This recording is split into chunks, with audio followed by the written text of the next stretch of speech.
धन्यवाद press centre Gandaki कास्कीलाई यो आयोजनाको लागि। म अलि नियमित जस्तै गण्डकी प्रदेशको राजधानी पोखरामा आउने गरेको थिएँ। यो पटक अलि ढिलो आए जस्तो लागेको छ। लामै समय भयो म पोखरा आउन नपाएको। आज फेरि एकचोटि पोखरा आउँदा रमाइलो महसुस भएको छ। फेरि तपाईँहरूसँग भेटघाट भयो। यसै पनि प्रत्येक पटक पोखरा आउँदा पत्रकार भेटघाट कार्यक्रम हुने नै गरेको छ। पत्रकार महासङ्घसँग सम्बन्धित कयौँ कार्यक्रमहरू यी माथिको हलमा पनि पहिला पनि भएका छन्।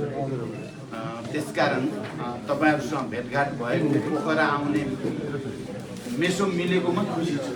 पहिलो कुरा त अब तपाईँहरूलाई थाहा भएकै कुरा हो, यो पटक हामी सबै प्रदेशमा पार्टीका प्रदेश स्तरीय भेला प्रशिक्षण कार्यक्रमहरू आयोजना गरिएको हो र त्यस अनुसारको हाम्रा 10वटा प्रदेश छन्। 7वटा भौगोलिक प्रदेश, जो यो प्रदेश जसरी विभाजन छ त्यसरी नै 3टा हाम्रा गैर भौगोलिक प्रदेश छन्। ती 10वटा प्रदेश मध्ये आज जो हामी यहाँ गण्डकीमा त्यो प्रशिक्षण गर्दैछौँ त्यो 9 हो र पर्सिको दिन फेरि मधेसमा छ त्यो 10औं र अन्तिम हुन्छ यो प्रक्रियाको। आज त्यही प्रक्रियामा हामी यहाँ गण्डकी प्रदेशको पोखरामा छौँ। अब विषयको दृष्टिकोणले हाम्रो यो पटकको यो सबै भेला प्रशिक्षण अभियान भनेको हाम्रो महाधिवेशन, जो 8औं राष्ट्रिय महाधिवेशन गएको पुसमा सम्पन्न भएको थियो, त्यसका निर्णयहरू सम्प्रेषण गर्ने र भर्खरै बसेको केन्द्रीय समितिको बैठकका निर्णयहरू, जो मुख्यतः निर्वाचन केन्द्रित नीति योजना र कार्यक्रम छ, त्यसको बारेमा प्रशिक्षित गर्ने पार्टी केन्द्रका धारणाहरूको व्याख्या गर्ने कुरा नै मुख्य कुरा हो। अब महाधिवेशनको कुरा अहिले यहाँ पत्रकारहरूसँग मैले भनिराख्नु परेन, तपाईँहरूलाई त्यसै पनि थाहा छ। हाम्रो महाधिवेशन अरूहरूको महाधिवेशनमा फरक यस अर्थमा थियो कि हामीले आजको अन्तर्राष्ट्रिय परिस्थिति, क्षेत्रीय परिस्थिति, राष्ट्रिय परिस्थिति, आर्थिक विकासको स्थिति, विज्ञान प्रविधिको विकासले मानिसहरूको चेतना र सम्बन्धमा पारेको असर, जलवायु परिवर्तन, पृथ्वीको तापक्रम बढ्ने क्रमको के असर छ भन्नेदेखि लिएर सबै सैद्धान्तिक राजनैतिक विषयमा केन्द्रित भएर गहन छलफल गरेर हामीले दस्तावेज पारित गऱ्यौँ। त्यस अर्थमा हाम्रो अलि बढी विचार केन्द्रित, राजनीतिक केन्द्रित महाधिवेशन भयो र अहिले केन्द्रीय समितिमा आइपुग्दा हामी फेरि मुख्यतः अब आउँदै गरेको स्थानीय निर्वाचनमा चाहिँ ध्यान केन्द्रित गरेर नै हामी कार्यक्रम बनाएका छौँ र त्यही कार्यक्रमको व्याख्या विश्लेषण अहिले गरिएको छ। यो एउटा मुख्य विषय हो अहिलेको हाम्रो देशव्यापी अभियानको। अब अर्को तपाईँहरूले चाहिँ चासो हुने भनेको चाहिँ निर्वाचनमा कसरी जाने हुन्छ। कतिपय वृत्तमा अझै पनि निर्वाचन के हुन्छ भन्ने प्रश्न पनि उठ्ने गर्छ, चर्चा परिचर्चा हुने पनि गर्छ। म के कुरा प्रश्न गर्न चाहन्छु भने निर्वाचन तोकिएकै मितिमा हुन्छ। वैशाख 30 गते स्थानीय तहको निर्वाचन हुन्छ। त्यहाँ दुविधामा बस्नुपर्ने कुनै आवश्यकता छैन, कहीँ कतैबाट त्यस्तो छैन। त्यसकारण हुन त नेपालमा अस्ति प्रधानमन्त्रीजीले भन्दै हुनुहुन्थ्यो चुनाव हुने दिन बिहान पनि हुन्छ कि हुन्न भन्ने भइरहेको छ भन्दै हुनुहुन्थ्यो, एउटा चाहिँ अलिकति प्रतीकात्मक रूपमा। तर म प्रश्न गर्न चाहन्छु निर्वाचन तोकिएकै मितिमा हुन्छ। त्यहाँ सम्पूर्ण रूपले निर्वाचन प्रक्रियामा सामेल हुन, त्यसको तयारीमा लाग्न म सबैसँग अपिल पनि गर्न चाहन्छु। दोस्रो, अब निर्वाचन कसरी हुन्छ, गठबन्धनबाट हुन्छ कि एक्लै हुन्छ कि भन्ने जहाँसम्म कुरा छ, हामीले अहिले पार्टीमा जोड गरेर भनेको चाहिँ हामी गठबन्धन होला त्यहीँबाट चुनाव जितौँला भनेर बस्न हुँदैन। आफ्नै खुट्टामा उभिने हो, आफ्नै सङ्गठनको शक्तिलाई बलियो पार्ने हो, आफ्नै जनतासँगको सम्बन्धलाई बलियो पार्ने हो। जनताका मुद्दाहरू, किनकि सङ्घीय लोकतान्त्रिक गणतन्त्र मुख्यतः माओवादी केन्द्रको ठुलो सङ्घर्ष र बलिदानको परिणाम आएको चिज हो। यसको रक्षा गर्ने कुरा र यसमाथि कुनै कतैबाट हुने प्रहार जस्तो विगतमा भयो गैर संवैधानिक र अलोकतान्त्रिक तरिकाले प्रतिनिधि सभा विघटन गर्ने जस्ता प्रक्रिया भए त्यसको रक्षा गर्ने जिम्मा पनि मुख्यतः माओवादी केन्द्रको छ। र अहिले यहाँ कसले भन्नुभयो स्थानीय सरकार अथवा सङ्घीय प्रादेशिक र स्थानीय सरकार बनाउनेमा पनि स्थानीय सरकार तह होइन, स्थानीय सरकार बनाउनेमा माओवादी केन्द्रको र हामी नेतृत्वमा हुने नेताहरूको असाध्यै धेरै जोडबलले भएको चिज हो। हामीले त्यति बेला भन्यौँ सिंहदरबारलाई गाउँघर तल जनताको चाहिँ बिचमा पुर्याउने गरिकन नै स्थानीय सरकारको अवधारणा हामीले ल्याएको हो। स्थानीय सरकारको अवधारणा राजनैतिक रूपले मात्रै होइन, विकासको दृष्टिकोणले पनि स्थानीय तहमा सरकार भयो भने बाटोघाटो, अरू भौतिक पूर्वाधार, शिक्षा, स्वास्थ्य, रोजगारी, अरू जनतालाई यावत सुविधा दिने कुरा र निजी सहकारी र सार्वजनिकको साझेदारीको जो अवधारणा हामीले संविधानमा चाहिँ गरेका छौँ, त्यहाँ समाजवाद उन्मुख राज्य बनाउने कुराको जग पनि स्थानीय सरकार नै हो। त्यसकारण यसमा माओवादीको मुख्य भूमिका हुनुको नाताले यसको रक्षा गर्ने पनि र यसलाई प्रभावकारी रूपले कार्यान्वयन गर्नेमा पनि माओवादीकै बढी भूमिका र जिम्मेवारी छ भन्ने हाम्रो बुझाइ छ। त्यसकारण चुनावमा तालमेल होला अनि जितौँला भन्ने तरिकाले होइन, आफै सङ्गठन र जनतासँगको सम्बन्धलाई सुदृढ गरेर जित्ने किसिमले चुनावमा जाने हो, परिणाम ल्याउनु छ। हाम्रो लागि यो चुनाव एउटा सामान्य औपचारिक चुनाव मात्रै होइन। गत सालदेखि लगातार दुईटा प्रवृत्ति, दुईटा विचार, दुईटा धाराको बिचमा निकै ठुलो सङ्घर्ष नेपाली समाजमा भयो, अहिले पनि भइराखेको छ। एउटा धाराले यो सङ्घीयता, समावेशिता, समानुपातिकता यो चाहिँ सुन्न चाहँदैन। तपाईँहरूले कतिको महसुस गर्नुभएको छ पोखराको पत्रकार साथीहरूले, एउटा प्रवृत्तिले चाहिँ सङ्घीय लोकतान्त्रिक गणतन्त्र मन पर्या चाहिँ छैन, तर बाध्य भएर कहाँबाट माओवादीले आँधी हुरी ल्याइदियो, बाध्य भएर माने हो भन्ने नेताहरू अहिले पनि छँदैछन्। पोहोर साल पटक पटक विघटन गरियो नि, त्यो खालि सदन मात्रै विघटन गरिएको होइन, संविधान विघटन गर्न खोजिएको हो। जनताले अहिले जसरी अधिकार पाएका छन्, तपाईँ हेऱ्यो भने मधेसी, आदिवासी जनजाति, दलित, महिला, मुस्लिम सबैको राज्य प्रक्रियामा, राज्य सञ्चालनमा जो प्रतिनिधित्व प्रणाली छ त्यो अभूतपूर्व खालकै छ। नेपालको संविधानको एउटा मुख्य विशेषता भनेको समावेशिता नै हो, समानुपातिकता नै हो। त्यसलाई उल्ट्याउने षड्यन्त्र भयो, अहिले पनि त्यसलाई उल्ट्याउने षड्यन्त्र पुरै बन्द भएको छैन। यद्यपि गतकाल हामीले आन्दोलनको बलमा र गठबन्धनको बलमा त्यसलाई परास्त त गरियो, तर त्यो प्रवृत्ति अहिले पनि सदन लगातार 6 महिनादेखि अवरुद्ध गरेर बिना कारण, बिना कुनै तर्क, जबरजस्ती के सिद्ध गर्न खोजिएको छ भने यो सदनको काम छैन, यो सङ्घीयताको काम छैन भनाउन खोजिएको हो। पत्रकार साथीहरू, तपाईँहरूले कसरी बुझ्नु भएको छ, म तपाईँहरू मार्फत गण्डकी प्रदेशका आम जनतासँग पनि अपिल गर्न चाहन्छु, यो परिवर्तनका जे उपलब्धि हुन् तिनलाई रक्षा गर्ने र ती मार्फत जनतालाई प्रत्यक्ष राहत र विकास समृद्धिको अनुभूति गराउने जिम्मा हाम्रो छ। हामी त्यसैमा लागेका छौँ। अहिले पनि त्यो प्रवृत्तिको सङ्घर्ष रोकिएको छैन। त्यसकारण अब हामीले गठबन्धन पनि त्यही उद्देश्यको निम्ति बनाएको हो। गठबन्धन बनाउँदा हामीले 3वटा कुरा मुख्य रूपमा भनेका थियौँ। एउटा त संविधानको रक्षा, लोकतन्त्रको रक्षा र राष्ट्रियताको रक्षा। 3टा उद्देश्यलाई अगाडि राखेर गठबन्धन गरिएको। त्यो उद्देश्य अहिले पनि पुरा भइसकेका छैनन्, त्यसकारण गठबन्धनको आवश्यकता पनि छँदैछ। आफ्नै बलमा चुनाव लड्ने कुरालाई प्राथमिकता दिँदै फेरि हामी गठबन्धनसँग हुन सक्ने जति तालमेल पनि गर्ने कुरालाई हामीले प्रश्नसँग भनेका पनि छौँ। त्यो नीति कायम पनि छ। अब पार्टीहरूभित्र विभिन्न खालका सोच विचार भए पनि मूल नेतृत्व र संस्थापनहरू चाहिँ मिलेर जाने कुरामा प्रष्टै छन्। अहिले चुनावको बारेमा यही नै स्थिति हो। अब अर्को चाहिँ सायद तपाईँहरूलाई रुचि हुने कुरा एमसीसी के भएको हो भन्ने पनि हुन्छ होला पक्कै, होइन?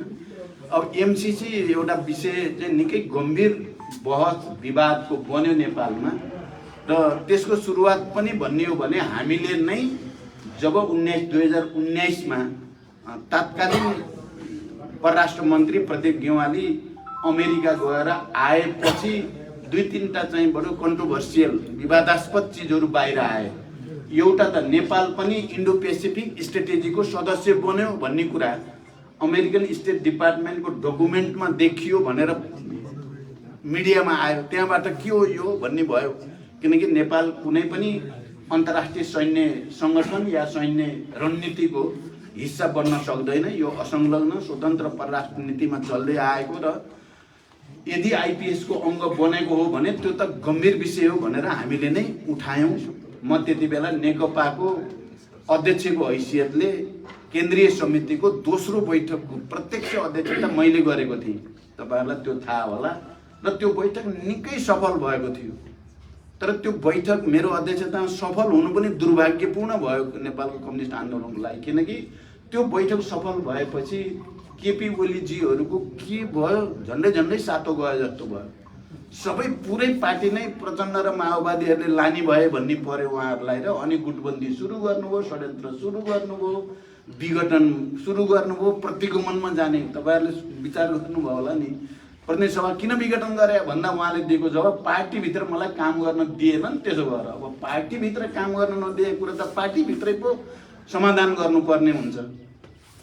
अनि प्रतिनिधि सभा जो सार्वभौम संस्था हो नेपालको, त्यसलाई विघटन गर्न मिल्थ्यो त भन्दा चाहिँ त्यहीबाट सफल केन्द्रीय समितिको बैठक भयो। एमसीसी को बारेमा गहन अध्ययन गर्नुपर्छ र यथास्थितिमा यसलाई पारित गर्न हुँदैन भनेर चाहिँ फेरि त्यही बैठकबाट निर्णय भयो। कमरेड झलनाथ खनालको नेतृत्वमा कार्यदलको प्रस्ताव हामीले नै मैले नै राखेँ र त्यो कार्यदलले चाहिँ यथास्थितिमा होइन चाहिँ आवश्यक परिमार्जन र संशोधन गरेर यसलाई पारित गर्न सकिन्छ भन्ने सुझाव दियो र बहस धेरै अगाडि बढ्यो। अहिले अब यही कारणले फेरि एकचोटि देश ठुलो राजनीतिक दुर्घटनामा पर्ने हो कि भने जस्तो स्थिति बनेको पनि तपाईहरुले पनि अनुभूत गर्नुभएकै होला। त्यसले यो गठबन्धन पनि टुट्ने, अर्को समीकरण बन्ने, जसले हिजो पटक पटक प्रतिनिधि सभा विघटन गरे या प्रतिगमनतिर जान चाहेका छन्, संविधान खारेज गर्न चाहेका छन्, तिनीहरूसँग नै नेपाली कांग्रेसको समीकरण हुने हो कि भने जस्तो स्थिति पनि देखा पर्यो।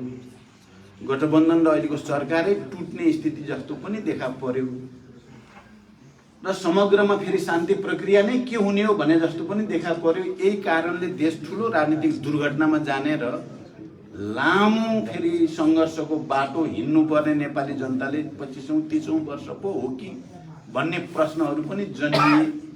र त्यही बीचमा चाहिँ एउटा, किनकि यो कुरा गत साल मैले नेपाली कांग्रेससँग प्रतिनिधि सभाबाट कुनै घोषणा या प्रस्ताव या केही पारित गर्यो भने चाहिँ उपाय निक्लिन्छ कि भन्ने कुरा त मैले गत साल नै गरेको थिएँ। एउटा उपाय त्यहाँबाट हुन सक्छ, हाम्रो प्रतिनिधि सभाले केही घोषणा गर्यो भने भन्ने त लाग्थ्यो, तर क्लियर थिएन। तैपनि शेरबहादुरजीले केपी ओलीजीसँग कुरा गर्नुभएको थियो 2 पटक त्यहाँ। र त्यो कुरा गर्दा किन प्रस्ताव पास गर्ने, यो माओवादीले चाहिँ जस लिनको लागि सदनबाट प्रस्ताव केही पास गर्नु पर्दैन, एमसीसी जस्ताको तस्तै पुलिस कमा बिना नै पारित गर्नुपर्छ भनेर अड्डी कथ दिएपछि त्यो बारेमा त्यति बेला छलफल अगाडि बढेको थिएन।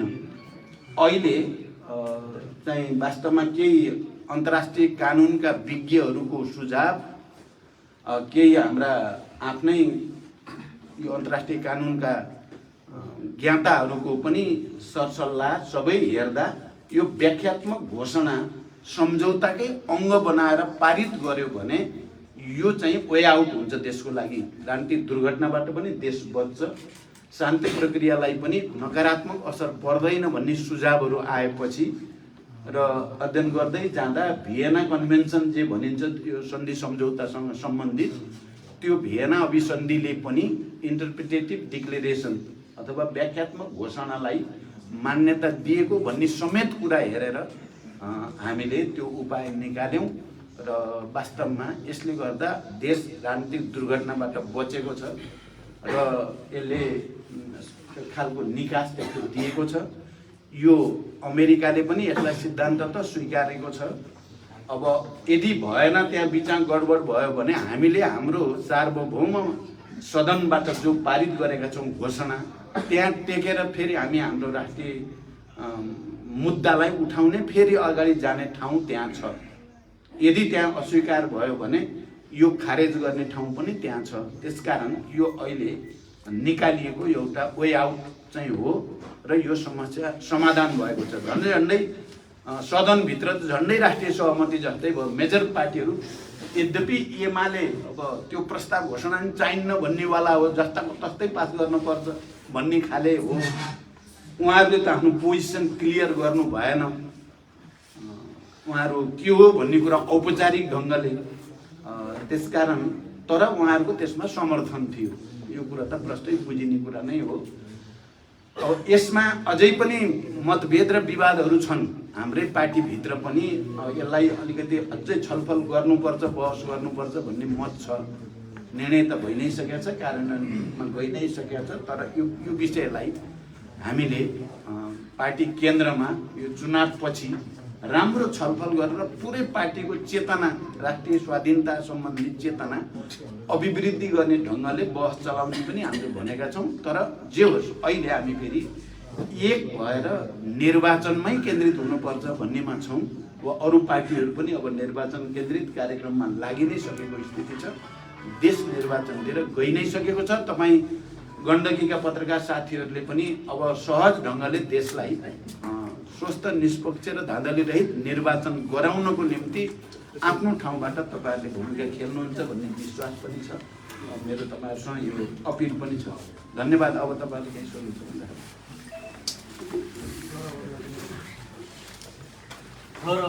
जानकारी गर्छु र तपाईँका साथ धन्यवाद।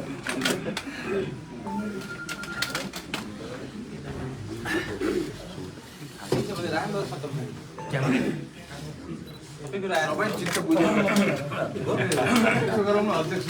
जस्तो यहाँहरू 64 सालमा सबैभन्दा ठुलो पार्टी हुनुभएको थियो, 74 सन्धमा आइपुग्दा अब तपाईँहरू चाहिँ काङ्ग्रेसको, एमालेको र अहिले चाहिँ समाजवादीको साथ लिनुपर्ने तपाईँहरूलाई बाध्यता छ। तैपनि तपाईँहरू चाहिँ एक्लै चुनाव लड्छु भन्नुभएको छ। ठ्याक्कै कति सिट ल्याउने सम्भावना देख्नु भएको छ र तपाईँ एक्लै लड्छु भन्नुभएको छ।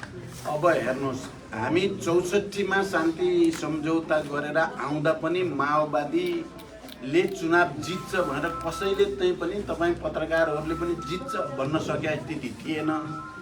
पुराना राजनीतिक ठुला भनेका दलले त हामीलाई 5 सिट आउँछ होला माओवादीको देशभरि भनेर हिँड्थे। कहिले 10 सिट दिन्थे हामीलाई, कुरा भन्नु। तर चाहिँ जनताले चाहिँ यथार्थ के हो भन्ने देखाइदियो। झन्डै बहुमत हामीलाई दिएर प्रत्यक्ष निर्वाचन त हामी बहुमत हो। अहिले 74 सम्म आइपुग्यो। 74 को चाहिँ परिणाम पनि हामी सबैको अगाडि छ। अब हामी अहिले जो निर्वाचनमा जाँदैछौँ, अब 79मा देशभरिको सबै स्थिति हेर्दा हामी पहिलो पार्टी बन्ने सम्भावनातिर अगाडि बढिसक्यौँ। तपाईँले हेर्नुभयो भने कार्यक्रममा जो उभार हामीले देखेका छौँ, त्यो उभार हेर्दा अब मानिसहरूले सोच्दै नसोचे अब माओवादी नै रहेछ देश बचाउने पनि, संविधान बचाउने पनि, लोकतन्त्र बचाउने पनि, शान्ति प्रक्रिया पुरा गर्ने पनि र यो देशका सबै उत्पीडित वर्ग, जाति, क्षेत्र, लिङ्ग, समुदायलाई अधिकार दिलाउने पनि बिचमा हामीले गल्ती गरेछौँ भनेर रियलाइजेसन भएको छ जनतामा। तपाईँ हेर्नुहुन्छ भने म मधेसमा 4-5 जिल्ला गएँ, तपाईँहरूले पनि नोट गर्नुभयो होला।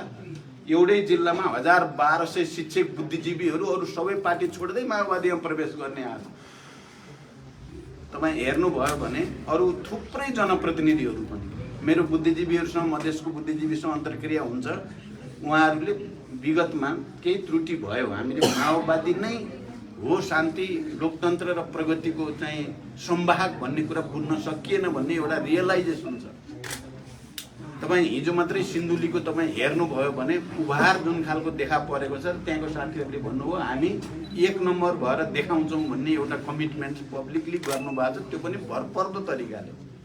यो सबैले गर्दा अबको चुनावमा हामी बैशाखी कसैको टेकेर होइन, हामी आफ्नै बलमा चुनाव लड्ने तयारी गर्दैछौँ र एकचोटि फेरि माओवादी आउनै पर्छ। तपाईँ पत्रकार साथीहरूले पनि के सच्चाइलाई बिर्सिनु भएन भने गत साल संविधान खारेज भएको भए, विघटन माने त्यो स्वीकार गरिएको भए आज देश निकै ठुलो दुर्घटनामा हुन्थ्यो। तपाईँ हामी आपसमा एउटा अँध्यारो सुरुङभित्र छिरेको महसुस हुन्थ्यो। कसले बचाए? प्रतिगमनका विरुद्ध आन्दोलन कसले निर्णायक र नेतृत्वदायी भूमिका खेल्यो? र यो गठबन्धन मार्फत संविधान, लोकतन्त्र र राष्ट्रियताको रक्षा कसले गर्यो भने अब त नेपाली जनताले राम्रोसँग फेरि आफ्नै अनुभवबाट बुझेको हुनाले तपाईँले भने जस्तो स्थिति छैन अहिले देशमा। देशैभरि माओवादीप्रति सकारात्मक एकचोटि फेरि हेर्नुपर्ने र दिनुपर्ने माओवादीलाई नै रहेछ भन्ने जनमत बन्दै गएको छ। हामी होइन, हेर्नु होला अब 1 महिनाभित्र अरू सबै पार्टीहरू माओवादीसँग तालमेल गर्न आउनुपर्छ, हामी जाने होइन। किनभने यो देशको परिवर्तनको वाहक हामी हो। यो कुराको चेतना सबैलाई आउँदैछ। अस्ति त तपाईँले नेकपा एमालेसँग पनि गठबन्धन हुनसक्छ भन्नुभएको छ, तर एमालेका अध्यक्ष फेरि तपाईँलाई र गठबन्धनका नेताहरूलाई गाली गर्दै हिँड्नुभएको छ। अब मैले अस्ति बुटोलमा भनेको कुरा हो, त्यो मिडियामा अलि व्यापक रूपले नै आयो। मैले चाहिँ राजनैतिक र सैद्धान्तिक रूपले भनेको हो, अहिले भर्खरै एमालेसँग गठबन्धन भइहाल्छ भन्न खोजेको होइन। यो कुरा राजनीतिमा असम्भव भन्ने केही कुरा हुँदैन भनेर त मैले पार्लियामेन्टको रोस्टमबाट पनि पटक पटक भनेको छु। केपी ओलीलाई 2 चोटि प्रधानमन्त्रीको प्रस्ताव मैले नै राखेको हो। शेरबहादुरजीलाई पछिल्लो 2 चोटि प्रधानमन्त्रीको प्रस्ताव हामीले नै, मैले नै राखेको हो। त्यही राजनीतिमा असम्भव भन्ने त केही नै हुँदो रहेनछ नि। तर केपीले मलाई चाहिँ र हाम्रो पार्टीलाई त कहिले नै प्रस्ताव गर्नुभएको छैन। शेरबहादुरजीले चाहिँ गर्नुभयो एकचोटि मलाई।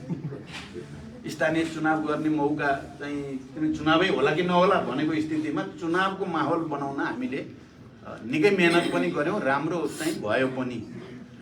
अब अहिले अब जुन स्थिति छ, मैले भनेको यदि नेपाली कङ्ग्रेसले हामीलाई चाहिँ अहिले केही नेताले भन्छन् नि कहाँ हुन् कि कहाँ हुन् अरे, एकजना गुरुङजी छन् नि, अब त्यो के अरे हात्तीको उसमा चमेरा के भन्ने छ नि एउटा त्यस्तै भाषा क्या, बरु सुन्नै गाह्रो हुने भाषा बोल्ने तिनलाई भने हो, त्यस्तालाई त्यसै गर्छन् भने त हामीले विकल्प खोज्नुपर्ने बाध्यता आउँछ। तर अहिले हामी त्यता सोचेका छैनौँ। अहिले यो गठबन्धनलाई नै लिएर जाने हो भन्न खोजेको। ल सक्छ।